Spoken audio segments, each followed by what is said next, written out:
Hello, and thank you for joining us. Today, we are focusing in on Black History Month. And February is the month where we celebrate Black history, but we want to reflect back. Normally, we say we were reflecting back when it comes to Black History Month. We reflect back on our ancestors, the great legends of color who have paved the way for us. They've left bridges and ways of helping us to be encouraged and inspired. But we would like to focus more on the here and now. Those that are here with us present, who are making a mark in the Black community, as far as ancestral legends, and also for not just those of us of age, but those of us that are babes. They are making a mark. They're showing us the ropes, the possibilities that are there, and endless possibilities. Doors are opening, and we want you to be able to step in and embrace what they're doing. So with us today, we have two great positive influences. Like I said, they're two great people, and we want you to know more about them. We are blessed to have with us Miss Madonna Hanna and her track coach, Coach Chambers. How are you doing? We are well. Mark, can I do our introductions? Yes, you sure can. Okay. My name is Madonna, and I am fit, fat, and fabulous. And this is my track coach, Marcus, who is fit, fat, and fine. And we are so glad to be here with Yolanda and Vanessa celebrating Black History Month. Yes, yes. Thank you so much. As you know, those of you who've had the chance to listen to Madonna, she joined us almost a year ago and had the ability to shine great light upon her past and being able to encourage and inspire kids who have been bullied while they were in school, and to show them how to rise above that. But Coach Chambers, thank you for joining us. Oh, Really, no, thank you for having me. really I'm glad to be here. I know privilege. you guys got together a year ago, and I'm definitely blessed to a year later to be a part of this show. Happy to be here. Oh, and you, those of you that's listening and watching, you hear us say coach, you hear us talk about track.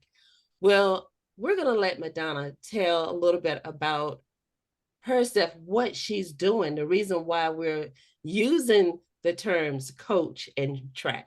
So Madonna, we'll let you take it away from here. Well, thank you very, very much. Just to bring everybody up to date, presently, Marcus is an Olympic hopeful for the Paris 2024 Olympics. And he is also graciously, while he is moving toward his goals, he is helping me with my goal. I am a late in life athlete. At the age of 57, I had this great desire to run 100 meters, no prior track experience. My first coach was my late husband, Stephen, who had track experience, and we had a good run. We had a very good run, and he passed away in 2018, and his last request, sort of say, was for me to continue to race. And the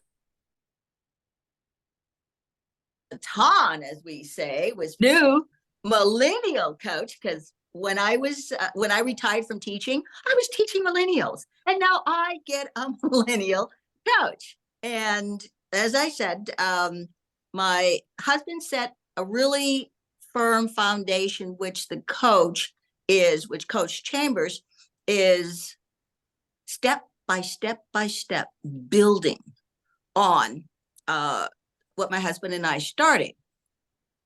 with my husband, I won 13 state medals and 1 national. Marcus, darling, did you realize that February 13th was our 4th year of us being coach and athlete? Say, Oh, I did not. I knew it was around this ballpark, but the specific date I did not know. So yeah, hey, we've been rocking for a long time, and we got many yeah, more years to come. yeah. Oh, thank you. And yeah, so this is our anniversary week. So here, Congratulations. that's part of the celebration too, because the way I look at it was we're 2 people going, doing whatever we were doing. And when we came together, this was just going to be a short, just a kind of a short kind of thing, tweak this, do that, and then go along our ways. But it has turned into quite a road trip that just keeps evolving. And along that road trip, I have 6 medals, 6 state medals with Marcus. Started with 2 silver, and the last 4 have been gold. So we're going in the right direction here. And we have 1 silver national medal, which was earned last May in Fort Lauderdale, Florida, real close to you. We're real close to you guys. And also, I made it into the finals for the very first time. A 3rd attempt at the nationals, and I placed 7th. And also, that was a new personal best for me too, time wise. And in that was in the 100 meters. In the 50 meters, I came in 10th, and boy, it was so close, wasn't it? Marcus, I know you thought that I had probably made it into the finals because my time was a really, really good time. If you think about running 50 meters in 8:98, I think it was 8:98. And coach told me later, like, I thought you were going to be in the finals with that time. But that time was also very close to me setting another personal best. So with Marcus as my coach, with his expertise, I have been able to, achieve a lot of, just make a lot of really good strides. And he's just been a really good impact. And our next big race for us together will be the 2023 National Senior Games in Pittsburgh. So I'll be on the East Coast with you guys, and that's in July. And we are looking forward to continue to progress. So for those of you out there who are thinking that thinking about taking up something new, and maybe you think you're too old to do it, no, don't even consider your age at all. If it's something you feel a desire to do, like these ladies were in a baking contest.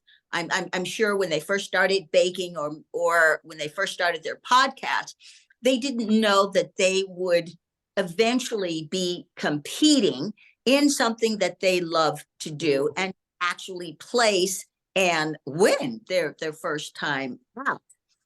And that's what happened with me back in 2011, my first race. I won the 50 and the 100 meters.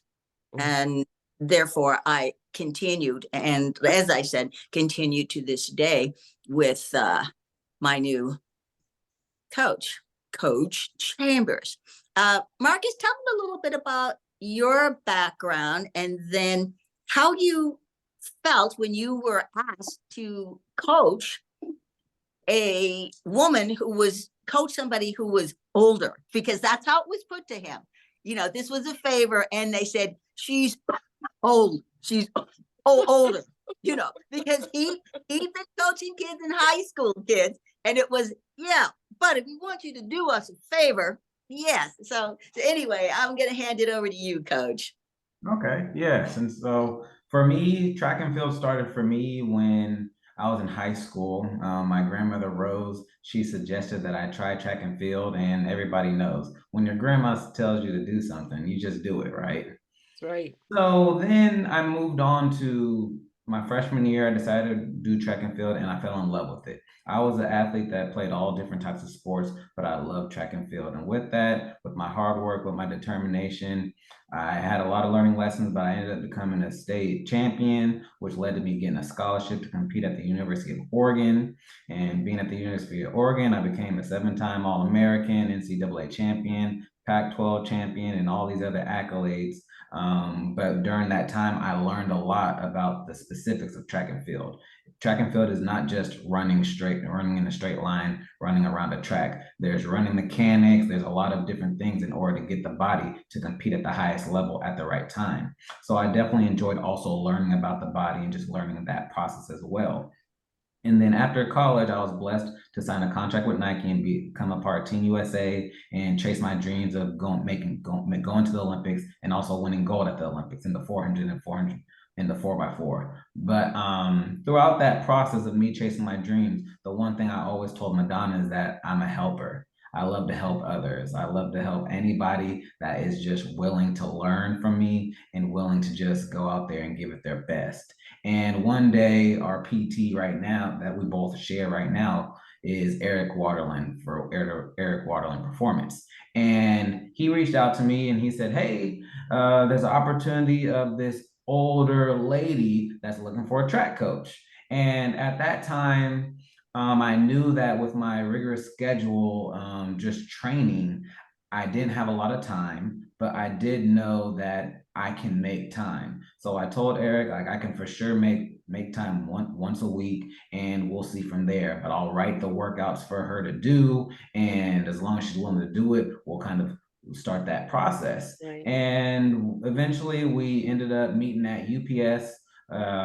It was a cold, snowy-ish day, and Yes, to be honest, and she probably thought that we were just going to meet in person and talk. But the way I am and the way that we just athletes in Washington are raised, it doesn't matter about the weather. We go out there and get our work in. And so I looked at the track. I knew it was okay to do a small little bit of a workout just to kind of see her, meet her, and different things like that. And to be honest, she was ready for it. And that was one thing that I was a little bit shocked about because she could have just not brought anything and just came to meet me. She could have been in jeans, but no, she was in athletic clothes. She had her bag, and I was like, "Hey, let's see how you move. Let's see how things go." And so the one thing for me is I want to work with somebody who will listen to me. And she just said she's used to teaching millennials, but now a millennial was going to teach her about the sport of track and field because I was the expert in this. And I didn't know whether she was going to listen to me. I honestly had no clue, but honestly, from day one, you could tell her determination, but she listened to me. She asked questions, she listened to me, and at that point in time, I believe that we could be a good fit. The way that I was seeing her walk, then jog and kind of move, I knew she had the athletic ability for us to have success when she was going to go to Albuquerque. And for us, I knew we didn't have a lot of time, but I knew that we could give it our best shot for her to go out there and compete the best she could. And for me, I could tell that she was determined. But one of the hardest things I tell anybody is to truly be committed because I knew I could only give her one day, but there was going to be other days that she needed to go work out on her own. And the one thing I've never questioned Madonna is her going to do the work that she's supposed to do when I'm not there. And so, with that being said, our coach athlete relationship was great. We had to learn and form how our communication styles just kind of make it work to the best of our abilities. But right now, as you can see, we've had a lot of success thus far, and we're just even forming more and more of a relationship and growing as a coach athlete. That's great. A lot of key points you brought out is communication, Yes. listening, being able to have the initiative to go beyond whenever, like you say, one passes the baton, the other one has to pick up. So Yes. being able to do that is very important, and not just in sports, but in life itself in general. You have to be willing to listen to those that have that knowledge and have the gift of being able to direct and guide you. But then you have to be willing to say, hey, I'm going to do what it needs to be done in order to pursue whatever it is that I'm trying to do. So, Vanessa, you would like to add from that? Yes, coach. So what inspired you to do track and keep the determination to continue with track? Oh, for myself, I mean, I started off, I truly just wanted to, my competitive nature, I really wanted to push my body and see how far it could go. Like I started in high school, and for me, the best thing was becoming a state champion. When you're number one in the state, that's pushing your body and showing that you're kind of competitive and number one. But then I got the opportunity to go to the Junior Olympics. And when I was at the Junior Olympics, that's when I kind of started to understand that other people in other countries run track. And it's like, now I don't want to just be the best in the state. I want to be the best in the nation. And then I want to be the best in the world. And the only way to capture that is to get that gold medal at the biggest stage, which was, we all know, the Olympics. So for me, honestly, there's three things. I really want to push myself and see how fast my body can go. And I want to represent my family at the highest stage possible. The chamber's name, it means a lot to me. So to be able to wear that on my chest, you might not see it, but that's just kind of what I represent. But then also, I'm a big believer in Tacoma, Washington, because that created the man I am today. So I also want to represent my city at the highest stage possible. So those three things is really what keeps me going, which helps me wake up every day, regardless of what I have to do, and go give it my all and continue doing it. Even if I haven't seen every single result yet that I've been striving for years, it doesn't matter. Those things is what keeps me going every day. Now, what would you say to anyone listening out there? We're celebrating the month of Black History, but how would you? I'm looking at what you have done, what Madonna has done. I mean, and to be able to have you both here to speak with you, this is unheard of for us, for someone who just had a thought of having a podcast and now being able to speak to people of your stature. Can you give some words of encouragement to those that are listening and watching? And we don't want to just focus so much on color, but it could be anyone who the shoe fits, as far as being able to stay motivated, have that inspiration, to have that drive. You know, sometimes it's the little crumbs that we pick up along the way that can turn into golden nuggets. So can you please, I'll let you both, Madonna, if you want to go first. I'm glad that you asked that question.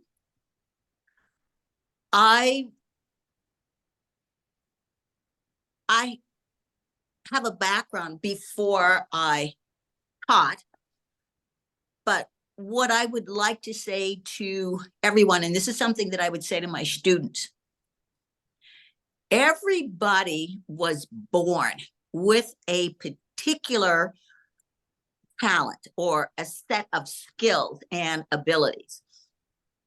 If you watched my Today Show interview, you know, I get, there were quite a few people who responded to me and said, what, Madonna, you were a kid color coordinating your parents' shoes? You were 5 coordinating clothes? Well, I did not know then what I was going to be. It was what I was doing naturally. Okay. I always, I like to say to parents, look at what your children are doing naturally. Are they naturally rearranging their furniture? Are they naturally just drawing on the wall? And you're like, why is this kid drawing and painting on the wall? It's because it's what they're naturally meant to do. I used to sell merchandise to my dolls and stuffed animals. I didn't know that I was going to go into retailing and become a really good salesperson and teach other people to sell. But that's what I did as a child. Look at what you do well and embrace that. You know, children should embrace it, and parents should embrace that too. That's what I'm going to say, and believe in who you are and what you are able to do, and do not look at somebody else and say, well, they can do this and they can do that. That's their God-given ability. Mhm. That's what they're meant to do. It doesn't mean you're meant to do it, but look at what you can do, perfect that, be proud of it. With me, I always had the ability to run fast. I had the seed for speed, but it wasn't developed until way later, until God said, well, okay, you're 57 now, it's time to run. You know, Marcus also had obviously that that seed for speed, but he was developed much earlier than me. And who knew that he was going to be coaching, an older person who's new to a sport at 57. But the fact that he's fast and the fact that he's also a good coach, that seed is in him too. And for all I know, the reason we met was, sure, for me to learn how to run faster, but also for him to develop, not as a good coach, but an exceptional coach. So we never know what's in us until we recognize it and embrace it and go with it. Coach? Okay, and yes, the one thing that I'll start off with is just saying, if I can chase my dreams, then you can too. I would tell that to anybody. But to piggyback off of what Madonna said, she said belief in yourself. And the one thing that I learned in chasing my dreams and coaching others and helping them reach their goals is that I have to be confident in myself. Not in life, not everything's going to go our way. I'm not going to win every race. My athletes might not run their best every single race and everything, but I still believe in myself as a coach, and knowing that we're going to get to our goals. I believe in myself and know that at one day that the goals will come. But confidence is very, very important. But also, I would tell everybody to know your why. My why, as I stated already, I want to push myself and see how fast my body can go to the best in the world. I want to represent my family at the highest stage, and I want to represent my city at the highest stage. But not everybody might want to represent their city in whatever they do.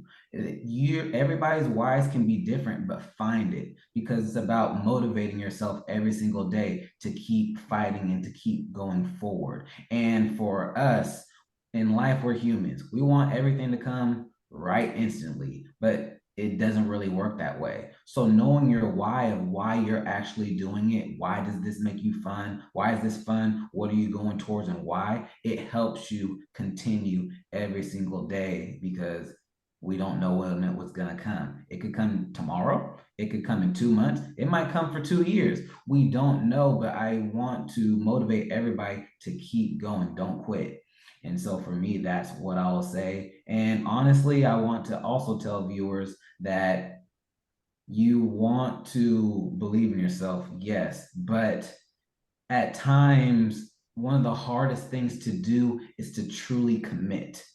Commitment, I truly will tell anybody, might be the hardest thing, because it's easy to be determined, it's easy to work hard, but can you commit to something for an extended period of time, because you don't know when your result is going to come? You might have to make some sacrifices along the way because you're still committed to this goal of whatever you're going for. So for me, I just want to say that, but at the end of the day, believe in yourself, trust yourself. It's going to come together, and I believe in myself, and you should too. Right. Great. Okay, ladies, Meg. Yeah. Okay, Marcus, you talked about the fun. I would like people to know that yes, Marcus and I are collaborating, and it's we're going on our 4th year. But there, in the beginning, when Marcus first became my coach, my husband was old school. Okay, bricks in the backpack, and I had weights around my ankles, and I was, running and jogging miles and miles. And as I said, we had success. 13 state medals, 1 national medal. When Marcus became my coach, oh, it was new school all the way. He had me doing things that I was not used to. And there was this moment in me where I said, I don't want to do this. What have I gotten myself into? This is me being real, being authentic. What have I gotten myself into? Because what he was showing me was so different. Mhm. Now, the point I want everybody to know is that my mind frame was I had had success with my husband doing something that I never dreamt that I would be doing at my age. And here I've got this new young guy coming in, showing me all this different stuff that I didn't think that I could do. Mhm. And I got through it. I changed my mindset. And we have success. So sometimes change is you have to accept change and go with it. It's true. That's true. So true. Well, we want to thank both of you. It's been an honor and a pleasure having you both with the reputation that you both have. And we look forward to seeing all the things that are to come for the both of you. Thank you. Thank you for having us. We definitely enjoyed our time here, and hopefully we talk to you guys again, if not sooner, at least next year from now. Oh, Give you yes, guys some updates. definitely. Thank you, everyone.